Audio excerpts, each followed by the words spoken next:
Chilli powder అన్ని రకాల వంటలకు పచ్చళ్లకు సరైన chilli powder. No colour no chemicals. ఇప్పటి వరకు యూట్యూబ్లో మొత్తం ఎంత సంపాదించారు? మొత్తం మేము కార్ కొన్నప్పటి నుంచి మేము అంటే ఆ రోజు వరకు కష్టపడ్డదంతా కార్కే పెట్టినాం. Okay, car కొనేసినాం. 2 రోజుల నుంచి కష్టపడ ఇక మీద నుంచి అన్నా ఇక కౌంట్ చేసి అంటే ఇప్పుడు ఈ స్టేజ్ నుంచి మనీ ఎక్స్పెక్ట్ చేయొచ్చు కావచ్చు, కానీ ఎప్పటివరకు కష్టపడ్డాం మనీ రాకపోయినా సరే. అందరూ ల్యాండ్ ఇవి కొనిపెట్టుకుంటారు, ల్యాండ్ కానీ బంగారం కానీ కొనిపెట్టుకుంటారు. మీరు ఎందుకని కార్ మీద ఇన్వెస్ట్ చేశారు మొత్తం తీసుకెళ్ళి? నిజంగా చెప్పాలంటే నాకు కార్లో పిచ్చి. నాకు కార్లు, క్లాత్స్, బట్టలు ఇవి పిచ్చి. ఓకే, ఇక నా లిమిట్లో నేను ఖర్చు పెట్టాలి, కానీ నా దగ్గర మనీ ఇక బీభత్సంగా ఉంటే మాత్రం నేను ఇక అదే ఇష్టం. కార్లన్నీ కొనుక్కొని వచ్చి ఇంట్లో పెట్టుకున్నాను. అట్లా అదే పిచ్చి. అంటే నేను మంచిగా కనబడాలి, నేను వేసుకునే బట్టలు మంచిగా ఉండాలి, నాకు ఒక స్టైల్ క్రియేట్ చేసుకోవాలి, నాది నేను మంచి కార్లో తిరగాలి. అది మళ్ళీ ఎవరో అంటే కార్లో తిరగాలని కాదు, కార్ నడపాలి. నాకు అది పిచ్చి. ఇప్పుడు నా కార్ నేనే నడుపుకోవాలి, నాకు డ్రైవర్ అట్లా వద్దు. నాకు అదొక పిచ్చి, కార్లో పిచ్చి బాగా. నిజంగా ఏమనిపిస్తుంది అంటే మీకోసమే మీ ఫ్యామిలీ అంతా ఇది చేస్తున్నట్టు ఉంటుంది నాకు. అంటే మీ ఫ్యామిలీ మొత్తం వాళ్ళ ఇష్టాలు కూడా మీకోసం మార్చేసుకుని మీకు కావాల్సినట్టు వాళ్ళు మారిపోయి అంతే. అంటే ఇప్పుడు నాకేంటంటే వాళ్ళది అయిపోయింది. మమ్మీ డాడీది ఎట్లా అంటే వాళ్ళ ఇష్టాలకి వాళ్ళు చేసుకున్నది, వాళ్ళు సంపాదించారు, అయిపోయింది. ఇప్పుడు ఏంటంటే పిల్లల ఇష్టాల కోసం మనం ఉండాలి అని చెప్పి వాళ్ళు ఫిక్స్ అయ్యారు. పిల్లలు కూడా లోకి అంజి ఇద్దరు మీకోసమే కష్టపడుతున్నట్టున్నారు. వాళ్ళకి ఒకటి ఏంటిదంటే అన్న ఏది చేసినా కరెక్టే, అన్న ఏంటి వెళ్ళినాం అనుకో మన లైఫ్ కూడా బాగుంటుంది అని ఒక థాట్ తోటి మా డాడీ ఎప్పుడు వాళ్ళని అట్లనే చెప్తాడు. ఇప్పుడు నా ఏంటో వాళ్ళు వచ్చిరంటే వాళ్ళకి కూడా లైఫ్ ఉంటుంది, వాళ్ళకి కూడా మంచిగా ఉంటుంది అని డాడీ అదే చెప్తాడు. వాళ్ళకి అట్లాంటివి కూడా ఏముండవు, వాళ్ళకి ఇష్టాలు ఏముండవు, అన్నీ చేస్తే అది అంతే. వాళ్ళ ఇద్దరు అంతే. దీని నుంచి ఇంకా పెద్ద పెద్ద ప్రాజెక్టులు మంచివి చేయాలి, ఇంకా పెద్ద పెద్ద టైఅప్స్ తోటి పెద్ద మంది టైఅప్ అయ్యి ఇంకా అంత కనెక్షన్స్ అంత అవి కావాలి. ఇప్పుడు ఇది స్టార్టింగే. ఏంటంటే నేను ఇట్లున్నా అని 10 మందికి తెలియజేయడానికే. దాని తర్వాత వాళ్ళే పిలిచి బ్రదర్ మాకు ఇట్లా ఈ సజెషన్ ఉంది, మాకు ఈ రోల్ కావాలనే విధంగా నేను బిల్డ్ కావాలి. నాకంటూ నేను ఒక షాప్ని క్రియేట్ చేసుకోవాలి, కస్టమర్స్ రావడానికి వాళ్ళు వచ్చి బై చేసుకొని వెళ్తారు అన్నట్టు. నేను షాప్ని బిల్డ్ చేసుకున్నా, ఏదైతే ఒక నేమ్ని బిల్డ్ చేసుకున్నా, దాని తర్వాత వాళ్ళే వస్తారు. ఇప్పుడు ఈడ ఒక నీడ్, నాకు ఒక ఉప్పు ప్యాకెట్ ఉంది, అలా కిరాణా షాపు పోవాలి ఉంది కదా ఐడియా. అట్లా నేను అనేటిది ఒకటి క్రియేట్ చేసుకుంటా, వాళ్ళే నా దగ్గరకు వచ్చి అడిగే విధంగా చేస్తా. ఓకే, సో ఓమ్ని వ్యాన్ నుంచి ఒక రాయల్ ఎన్ఫీల్డ్ బైక్ దగ్గర నుంచి ఇప్పుడు స్కార్పియో. అవును, రీసెంట్గా తీసుకున్నాం స్కార్పియో S7.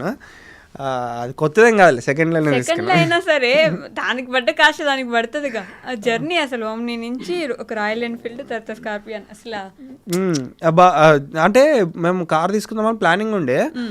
సడన్గా 59 వీల్స్ అని ఒకటి కనిపించుండే, అందులో కార్ బాగా నచ్చింది. అది చూడడానికి కొత్తగా ఉంది, ఫుల్లీ మాడిఫై ఉంది, మనకు సెట్ అవుద్ది, మనకు షూట్లో మన ఫీల్డ్కి సెట్ అవుతుంది అని చెప్పి డాడీ ఏం చేసి స్కార్పియో, డాడీకి ఎప్పటి నుంచో స్కార్పియో ఉండే, తీసుకుందామంటే ఇక చూడంగానే మంచిగా ఉంది. మన బడ్జెట్లో 10,20,000కి ఉండే, తీసుకుందామని చెప్పి ఏం చేసినాము, ఆ మెసేజ్ చేసి దాన్ని చూడడానికి చాలా మంది వస్తున్నారు తీసుకుందామని.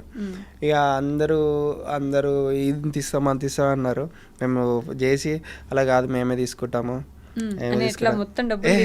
అలా హాఫ్ అమౌంట్ కట్టినాం అంతే, ఇంకా హాఫ్ అమౌంట్ పెండింగ్ ఉంది, మంత్లీ కట్టాలి.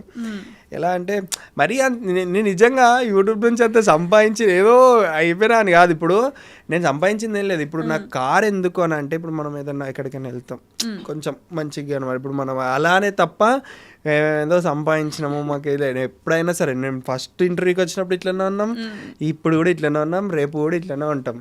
ఎప్పుడు కానీ డబ్బు గురించి ఏమన్నా అనుకున్నా, మనం కష్టపడితే ఆటోమేటిక్ వస్తుంది డబ్బు. అలా కొనాలనుకుని ఇలా వెళ్ళిపోయి కొనేసారా? అట్లా దాదాపు 3-4 months నుంచి మేము స్కార్పియో గురించి చూస్తున్నాం, సెకండ్లో మంచిది కావాలి అని. చూడంగా అది కనిపించింది, తీసుకున్నాం. బాగుంది కారు. అయినా కూడా మీ నాన్న ఓమ్ని కారే అదే ఓమ్ని వ్యాన్ అంటున్నారు కదా. ఆ డాడీ ఇప్పటి వరకు చెప్తున్నా కదా, కొన్నప్పటి నుంచి ఆ కార్ డ్రైవ్ చేయలేదు. 2-3 times, అది కూడా మెయిన్ లీడ్ మేము లేము, ఇక డాడీ తీయాలన్నప్పుడు తీసిన తప్ప ఎప్పుడు కూడా నేను మీకు ఇప్పించిన నాకు అది వద్దు, నాకు నాకు అంత పెద్ద వద్దు. లేదు అని దాంట్లో కూర్చుంటే స్కార్పియోలో కూర్చుంటే ఇట్లా మీద ఎంత కనిపిస్తుంది, ఒక ఏనుగు మీద కూర్చున్న ఫీల్ వస్తుంది. ఇప్పుడు ఒక ఫార్చునర్ ఇది సేమ్ ఉంటాయి, మంచిగా కనిపిస్తుంది. అంత డాడీ వద్దు నాకు ఈ కార్ వద్దు, ఏదో ఓమిని వ్యానే నేను అదే తీసుకొస్తా అని చెప్పి అదే నడుపుతాడు డాడీ. ఆయన రూట్స్ ఆయన గుర్తుపెట్టుకున్నా, అంటే మనం ఎక్కడి నుంచి వచ్చామనేది ఎప్పుడు మర్చిపోకూడదని ఆయన అంటే మనకి ఎట్లా అంటే మేము ఎక్కువ శాతం ఇప్పుడు స్కార్పియో మేము తీసుకొస్తాం, డాడీ అది తీసుకొస్తాం, మాకు ఏం లేదు. ఇప్పుడు డాడీ బండి స్పెండర్ మీద పొమ్మన్నా వస్తా నేను నేను గుర్తుపడతాను, నేను కార్లోనే రావాలని అట్లా కాదు.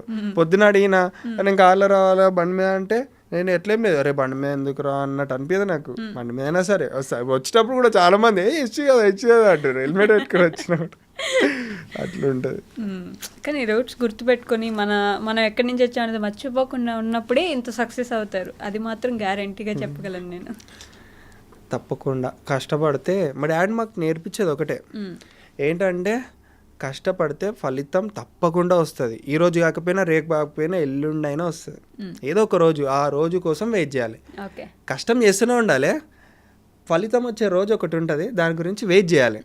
అదేదో ఒక రోజు వస్తుంది, అప్పుడు ఇన్ని రోజులు కష్టపడ్డా కూడా నాకు ఫలితం వచ్చింది, ఇన్ని రోజులు కష్టపడ్డది ఎటు పోలేదు అనేది ఆ రోజు అనిపిస్తుంది. నువ్వు కష్టపడి వడి అరే దగ్గరలో ఉంది అడే, నువ్వు మధ్యలోనే డ్రాప్ అయిపోయినావు అనుకో, అది చూడలేవు. మళ్ళీ వెనకాల వేస్ట్ అయిపోయిన టైంని చూడలేవు, వేస్ట్ అయిపోయిన టైంని చూడలేవు, ముందుండే సక్సెస్ని చూడలేవు. మధ్యలోనే అందరూ అట్లనే మధ్యలోనే అయిపోయిన వాళ్ళు ఉన్నారు. కానీ నువ్వు 1 year కానీ 2 years కానీ కష్టపడుతున్నావు అంటే ఏదో ఒక రోజు వస్తుంది, అప్పుడు నీకు అది ఒక ఫలితం దక్కుతుంది, అదొక పాసిబుల్ మంచిగా ఉంటుంది. సాంగ్ గురించి కాబట్టి మాట్లాడేది, ఇక్కడ సోనీ లేదు కాబట్టి సోనీకి ఒక సర్ప్రైజ్ ఇద్దాం మనం ఇప్పుడు. ఏం సర్ప్రైజ్ మీరు ఇస్తారు ఇప్పుడు? సోనీ కోసం ఒక పాట మా కోసం, సోనీ కోసం. సోనీ గారు ఇది మీకోసమే అండి. నాకు పాటలు అంత రావు అంటే మొన్న వాడిన రామమ్మ సీతమ్మలోనే ఒక లిరిక్ వాడతా. ఒక లిరిక్ అంటే ఒకటి పాడే వదిలేకూడదు, కొంచెం ఒక 2-3 lines అయినా పాడాలి.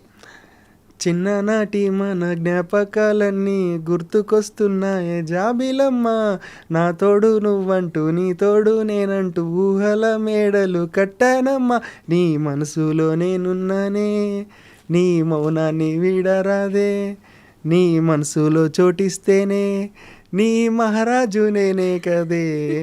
ఇది నాకు చాలా నచ్చుతుంది. ఇది ఏదైతే ఈ పాయింట్ ఉందో నాకు బాగా నచ్చుతుంది. ఎవరైనా ఎప్పుడైనా పాటలు బాగా పాడతా అని చెప్పారా మీకు? చెప్పలేదు, నేను వాడా ఎవరు, ఎందుకంటే బాగా పాడరు. గైస్ ఇది నేను ఫన్నీగా అన్నాం, మాకుండే ఆ క్లోజ్నెస్ వల్ల అన్నా, మీరు మళ్ళీ కామెంట్స్ లో అట్లా ఎట్లా అంటారు ఇలా అంతా అనకండి నన్ను. అట్లేం లేదు, అట్లా ఈ లిరిక్ చాలా బాగా నచ్చుతుంది నాకు. ఎంత ఇష్టం సోనీ గారు అంటే, ఇప్పుడు లేరు కాబట్టి ఎప్పుడు ఆవిడ పక్కనే ఉంటారు కాబట్టి నేను ఈ క్వశ్చన్ అడగలేకపోయేదాన్ని. ఒక మాటలో చెప్పండి, పాటలో వద్దు కానీ. ఇంకా చెప్పలేనంత తెలివిగా బిహేవ్ చేస్తున్నారు. అది అట్లా కాదు ఇక, ఎందుకంటే లవ్ చేయడమే కాకుండా నాతో తోడుండి నేను చేసే దాంట్లో అన్నిట్లో హెల్ప్ చేసి, ఇవాళ రేపు జనరేషన్లో ఒక మాట అంటేనే నువ్వే వద్దు అన్న. ఇప్పుడు నేను నన్ను కోపంలో తిట్టినా ఏం చేసినా నేను ఇప్పుడు కోపంలో ఏమైనా తిడతా, ఏంది ఇప్పుడు అని అంట, మళ్ళీ దాని తర్వాత నేను మాట్లాడి నేను సెట్ చేయగానే మళ్ళీ కరిగిపోయి మాట్లాడుతుంది. అట్లా ఏం లేదు, నువ్వు అన్నావు అని అట్లా ఏం చేయదు, అట్లా చెప్పినట్టు ఉంటుంది, మంచిగా ఉంటుంది. మా ఫ్యామిలీ మెంబర్స్ నాకు మెయిన్గా నచ్చేది ఏంటంటే, నాతో ఉండకపోయినా సరే కానీ మా ఫ్యామిలీతో మంచిగా ఉండాలి. మా మమ్మీ డాడీ మా తమ్ముడు మా చెల్లితో వాళ్ళతో మంచిగా ఉండాలి. వాళ్ళకి ఏది అడిగినా చేసి ఇవ్వాలి, వాళ్ళతో ఇట్లా ప్రేమగా ఉండాలనే నాకు మెయిన్. నాతో ఉండకపోయినా అది సెకండ్ మ్యాటర్ అనే.